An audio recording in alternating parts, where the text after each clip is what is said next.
Welcome to Impressions from My Bookshelf. I'm Rick Pidcock, and this is a review of Rethinking Incarceration, Advocating for Justice That Restores by Dominique DuBois Gilliard. And it was released on February 6th of 2018.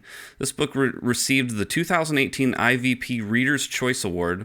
It was the 16th annual Outreach Magazine Resource of the Year on social justice issues, and Dominique Gilliard is the director of racial righteousness and reconciliation at the Evangelical Covenant Church. And so in this the first half of the book, he starts off by assessing how mass incarceration has developed over time. And in this, he specifically looks at the war on drugs and the socio-political history of our criminal justice system.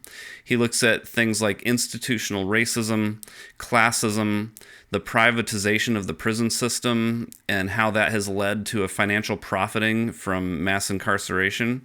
And he looks at the political and evangelical roots to the law and order focus that we've heard over the past number of decades. And he gets into how immigration and mental health and private prisons fuel mass incarceration.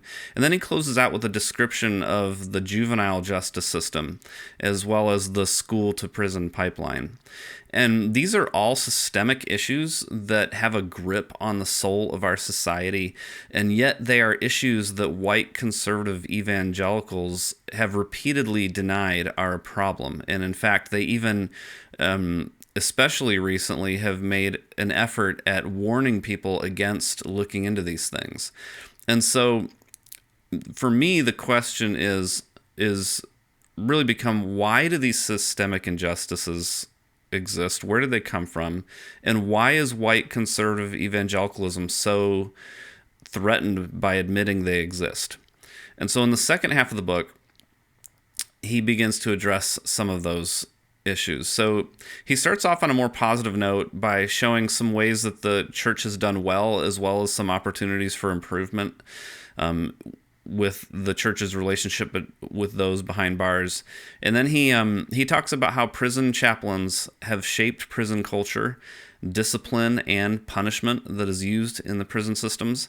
He talks about specifically how penal substitution and retributive justice theology have fueled a retributive response to crime. And he talks about how he then explores, with all of that in mind, a biblical view of justice as restorative. And then he shares a new vision for incarceration based on examples of restorative justice that he sees being attempted in our world today to deal with the problem of mass incarceration that penal substitution and retributive justice theology have fueled. So ultimately, that's why I believe conservative evangelicalism has denied these systemic issues. It's because the Southern Baptist Convention, the Gospel Coalition, people like this, John MacArthur especially, these people believe that penal substitution is the gospel. They believe that justice is retributive.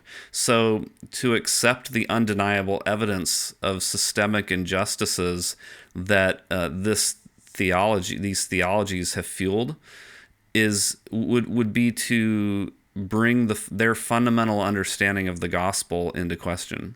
So for that reason, I highly recommend this book.